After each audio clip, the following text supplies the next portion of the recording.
01 Business Forum l'hebdo, enjeu cybersécurité. Et nous allons parler de la cybersécurité auprès des PME avec Benoît Grunemwald qui est expert en cybersécurité chez IZ. Bonjour. Bonjour. Benoît. Alors, on avait encore une grosse affaire, là, c'était dans l'aluminium norvégien Norsk Hydro, alors troisième acteur mondial industriel dans l'aluminium qui s'est fait pirater. Et ma question venait, et les PME, alors elles sont pas forcément, encore moins à l'abri, non ? Les PME, elles sont moins médiatisées, mais il y a énormément d'attaques sur elles, notamment parce qu'elles sont à la fois très proches du système d'information d'un particulier, mais également en connexion et en relation avec des grandes entreprises. Et de fait, elles attirent les cybercriminels qui peuvent s'adresser aux particuliers comme aux grandes entreprises. Donc on essaie de rebondir parfois par le biais de cette PME. Alors est-ce que c'est plus complexe ? C'est plus complexe ou pas ? Alors j'ai envie de dire, on peut se dire c'est plus complexe de sécuriser une PME parce que le grand groupe, il a toute la structure, il a eu le RSSI, le DSI, mais c'est pas aussi simple que ça. Non, parce que la PME, déjà, il faut qu'elle sache qu'elle va être visée, à la fois comme un particulier et comme une entreprise. Il faut qu'elle mette les moyens, il faut qu'elle s'informe. Et en même temps, elle n'a pas l'habitude de recevoir des informations. On voit par exemple le Césin, le Clusif, on participe à beaucoup d'échanges entre nous pour parler de cybersécurité, ce qui n'est pas le cas de la PME qui, elle, fait son métier avant tout.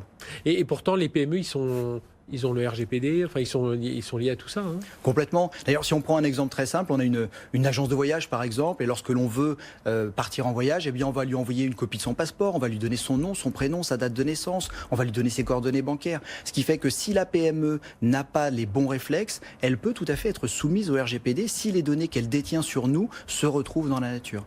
Et donc on va également avoir des impacts qui vont être liés à la production, à la productivité. Parce que lorsqu'une PME se retrouve avec un ransomware qui peut pour autant être destiné à du grand public, eh bien ces systèmes d'information ne vont plus fonctionner. Donc l'agence de voyage par exemple ne pourra plus passer commande de réservation pour nous, ne pourra plus aller chercher ses factures, facturer ses clients, savoir où elle en est. Donc perte de production et perte de productivité. Donc ça veut dire qu'aujourd'hui une PME elle est visée par les mêmes, on parlait de ransomware, mais une attaque de masse ou une attaque plus précise, enfin voilà, c'est le même type d'attaque en tout cas. C'est le même type d'attaque, sauf qu'en plus elle a à faire face aux attaques des grands groupes.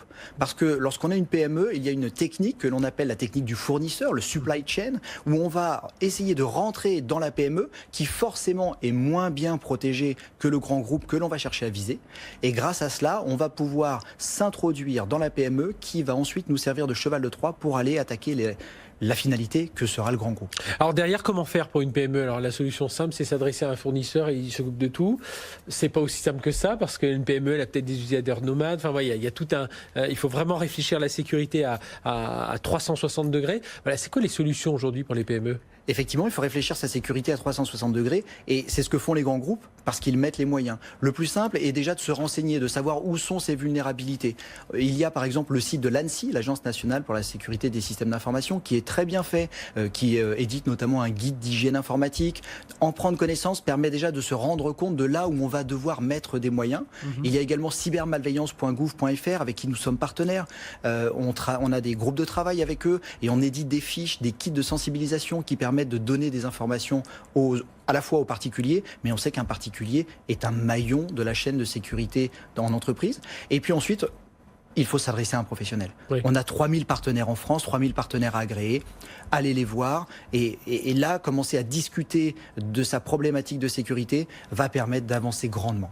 Est-ce que vous avez, Benoît Grunemwald, là, chez IZ, lorsque vous allez voir des entreprises, certaines entreprises qui vous disent « je suis trop petit, je suis en dessous des radars, j'ai pas besoin de toutes ces solutions ». Oui, et c'est malheureusement un discours trop fréquent, on l'a encore. Comme on l'a pour les utilisateurs de Mac. Bien souvent, les utilisateurs de Mac et les PME se rejoignent dans leur inconscience. Alors parfois, on leur a appris qu'ils n'avaient pas tellement de nécessité de se protéger. Et parfois, c'est juste un manque de considération pour soi-même en se disant, effectivement, je n'ai pas de données personnelles ou je n'ai pas assez d'informations sensibles. Et puis, il y a les mobiles aussi qui sont souvent, on en a déjà parlé dans l'une de ces chroniques, qui sont une porte d'entrée, une faille potentielle et on n'y pense pas forcément. En plus, on l'utilise perso, privé. Complètement. Enfin, perso et professionnel. Perso et professionnel. Et d'ailleurs, la PME ouvre énormément ses portes aux objets connectés. Et à des objets connectés qui ne sont pas forcément faits pour un usage industriel. Des télés tout à fait banales, des mobiles ou des caméras. Oui, on va mettre une télé dans le hall d'accueil de l'entreprise, elle va être connectée et puis voilà.